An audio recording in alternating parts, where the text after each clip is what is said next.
இப்போ என்னெல்லாம் நடக்கும் நற்பலன்களை முதல்ல சொல்லிடுவோம். அன்பு நண்பர்களே, கஷ்டப்பட்டு வருமானத்தை எடுக்க வைப்பார். கடந்த ஒரு வருடமாக தொழிலில் கஷ்டப்பட்டுருப்பீங்க, ஆனால் வருமானம் பெருசாக வந்திருக்காது. போன முறை 10 ரூபா சம்பாதிச்சிருப்பீங்க 100 ரூபாய்க்கு, இப்போ 10 ரூபா, அதாவது 10 ரூபாயை தாண்டி ஒரு 40 ரூபா சம்பாதிப்பீங்க. பெரிய லாபம் கிடையாது, ஆனாலும் வருமானம் முன்பை காட்டிலும் இந்த குரு பெயர்ச்சி காலகட்டத்தில் அதிகரித்து காணப்படும். ஆக தொழில் செய்பவர்களுக்கு வருமானம் அதிகரிக்கின்ற வண்ணம் காணப்படுகின்ற சிறப்பான காலகட்டம். இழுத்துக்கிட்டு இருந்த இழுபறியெல்லாம் சரியாக போயிடும், கவலைப்பட வேண்டிய அவசியம் கிடையாது. சரிங்களா?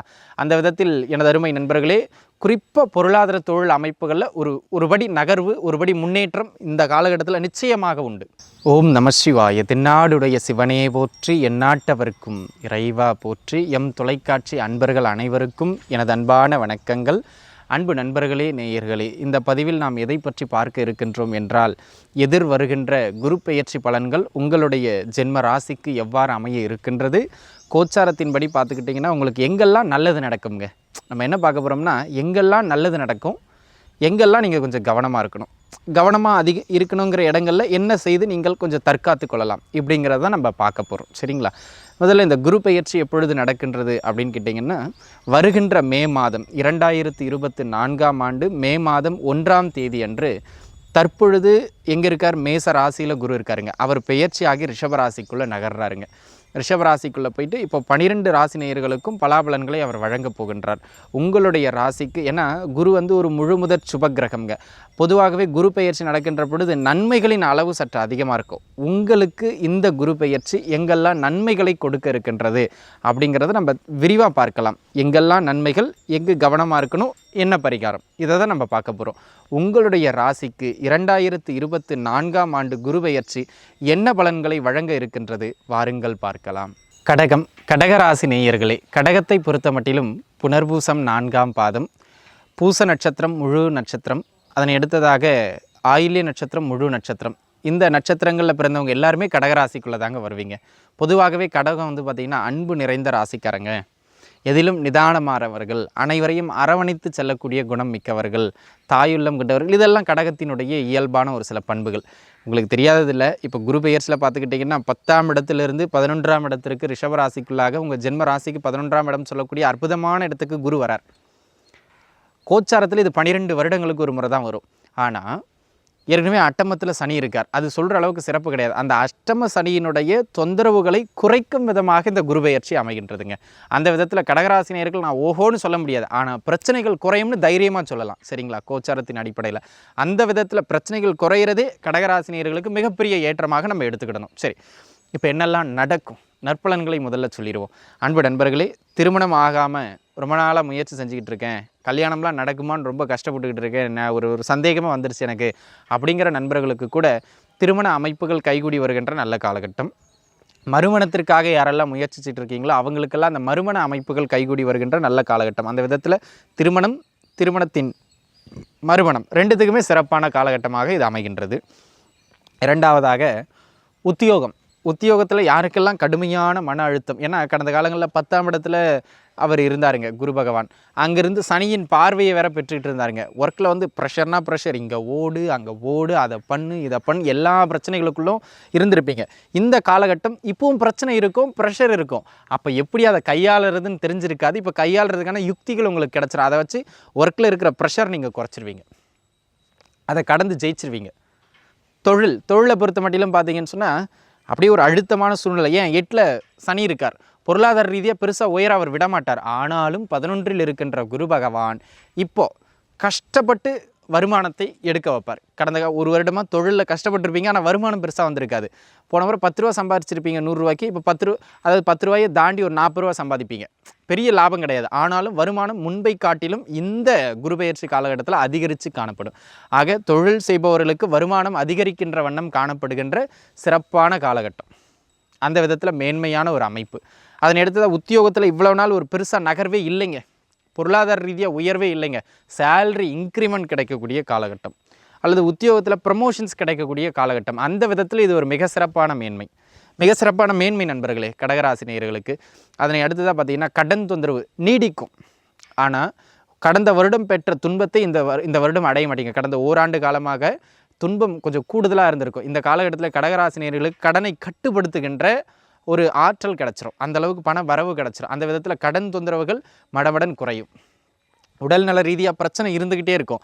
கடந்த ஓராண்டு அது கைமீறி போயிருக்கும் அஷ்டம சனினால். இப்போது பிரச்சனை இருக்கும், 11 குரு வர்றதுனால அது கட்டுப்பாட்டுக்குள்ளே இருக்கும். தீரும்னு சொல்ல முடியாது. ஏன் 8 சனி இருக்கார், அவர் கொடுத்துக்கிட்டே இருப்பார், பிரச்சனை கொடுத்துக்கிட்டே இருப்பார், 8ஆம் இடத்து சனி.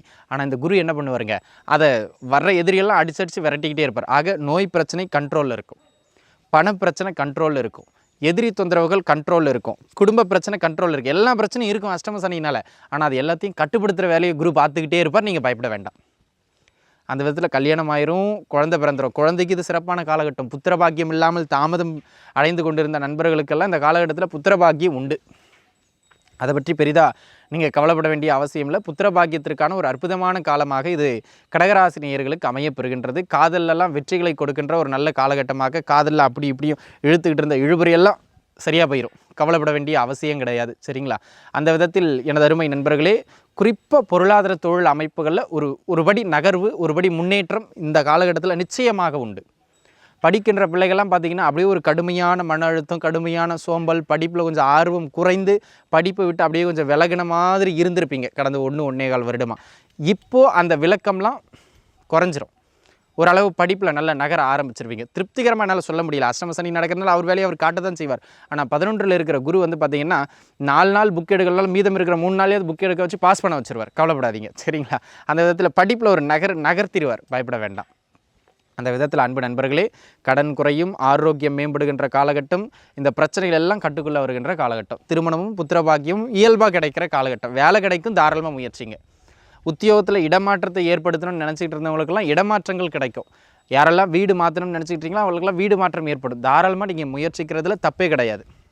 நல்லா முயற்சிங்க, நல்ல ஒரு ஏற்றம் உண்டு. சரிங்களா? கணவன் மனைவி பிரச்சனை பீக்கில் இருந்திருக்கும். லாஸ்ட் ஒரு 1-1.5 வருஷமெல்லாம் பிரிகிற நிலைமைக்கெல்லாம் போயிருக்கும் கடகராசினியர்களுக்கு. ஆனால் இப்போ அது கட்டுப்பாட்டுக்குள்ளே வந்து ரொம்ப அந்யோன்யமாக இருப்பீங்கன்னு சொல்ல மாட்டேன், ஆனால் பிரிவினை இல்லை அப்படின்னு உறுதி செய்யப்பட்டு ஒன்றா சேர்ந்து வாழ்கிறதுக்கான ஒரு வழியை கொடுத்துரும் கடகராசி நேயர்களுக்கு.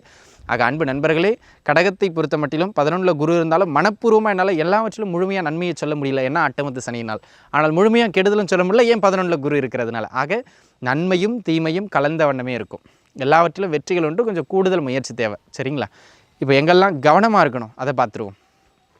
திருமண வாழ்க்கையில் வந்து பார்த்திங்கன்னா அப்பப்போ குடும்ப பிரச்சனைகள்லாம் எட்டி பார்த்துட்டு தாங்க இருக்கும். குரு இப்போ சாதகமான இடத்துல இருக்கிறதுனால நீங்கள் கொஞ்சம் இறங்கி போயிட்டீங்க அப்படின்னு சொன்னால் அது பிரிவினை, டிவோர்ஸ் அப்படின்னு போகாமல் சின்ன சின்ன மன அழுத்தங்களோடு நகர்ந்துடும். ஒன்றும் கவலைப்பட வேண்டிய அவசியம் கிடையாது. உடல்நிலையில் தொந்தரவுகள் வரும், 11ல் இருக்கிற குரு அதை கட்டுப்படுத்திக்கிட்டே இருப்பார். ஆக உடல்நிலையில் தேவையில்லாத உணவு பழக்க வழக்கங்களை குறைச்சிக்கிடுங்க. குடும்ப வாழ்க்கையில் கொஞ்சம் விட்டு கொடுத்து போகிறத பின்பற்றிக்கிறது நல்லது. மற்றபடி கொஞ்சம் ஒழுக்கமாக இருந்துக்கிடுங்க. கொஞ்சம் கூடுதல் உழைப்பை போட ஆரம்பிச்சிருங்க. ஆனால் எக்காரணம் கொண்டு ஒரு லிமிட்டாக முதலீடு பண்ணுங்கள். தொழில் பண்ணுறவங்க ஒரு லிமிட்டுக்குள்ளே முதலீடு ஏன்னா உங்களுடைய பலம் உங்களுக்கு தெரியுங்க. ஏங்க 11ல் குரு இருக்குது, அப்படி சொல்லுங்கள் இப்படி சொல்லுங்கள் நீங்கள் கேட்டிங்கன்னா சொல்ல முடியாது. ஏன்னா 8ஆம் இடத்துல இருக்கிற சனி பகவான் வந்து ஒரு 10 நாள் நீங்கள் போடுற முதலீடை கொடுத்துருவார். ஆனால் 15ஆவது நாள் நீங்கள் போடுற முதலீடை லாக் பண்ணுவார். அப்படி இருக்கும்போது ஒரு லெவலில் தாண்டாமல் நம்ம முதலீடை போட்டு போயிட்டு இருக்கும்போது பெரிய ஏற்றமும் இல்லாமல் பின்னடையும் ஆகாமல் அழகாக ஸ்மூத்தாக நகர்ந்து போய்கிட்டே இருக்கலாம். அந்த விதத்தில் நான் உங்களுக்கு சுருக்கமாக சொல்லணும்னா, பேராசைப்படாமல் இருப்பது தலை சிறந்த பரிகாரம். ஆக பேராசைப்படாமல் இருங்க. ஏன்னா 11ல் குரு வரும்போது அப்படி பண்ணிடலாம் அப்படி பண்ணிடலாம் நிறைய பேர் தூண்டி விட்டு போயிடுவாங்க. அதெல்லாம் அவசரப்பட்டு எதுவும் இறங்கிறாதீங்க. சரிங்களா? மற்றபடி ஆரோக்கியம், குடும்ப வாழ்க்கை, உடல்நிலை மற்றும் பொருளாதார ரீதியாக பெரிய முதலீடு செய்யாமல் இருக்கிறது, உறவுகள் மற்றும் வாக்கு கொடுப்பது, இதில் ரொம்ப கவனமாக இருந்துக்கணும். சரிங்களா? இந்த 5 விஷயங்கள்லையும் ரொம்ப அகலக்கால் வைக்காமல் நிதானித்து எதை செஞ்சாலும் யோசித்து முடிவெடுங்க. ஏன்னா இந்த சாமியை வணங்கினா சரியாக போயிடும், அந்த சாமிக்கு போய்ட்டு தீபம் போட்டால் சரியாக போயிடும், அதெல்லாம் ஒரு 2ஆம் பட்சம். மனநிலையில் நீங்கள் கொஞ்சம் நிதானித்து முடிவெடுக்கிறது மிக மிக அவசியமானது. அப்படி நிதானித்து செயல்படும் போது இந்த முறையும் கடகராசினியர்களுக்கு வெற்றி உண்டு. இந்த காலகட்டம் ஒரு 60-65% நன்மைகளை கடகராசினியர்களுக்கு நிச்சயம் தந்தே தீரும். அதில் ஒன்றும் மாற்று கருத்து கிடையாது.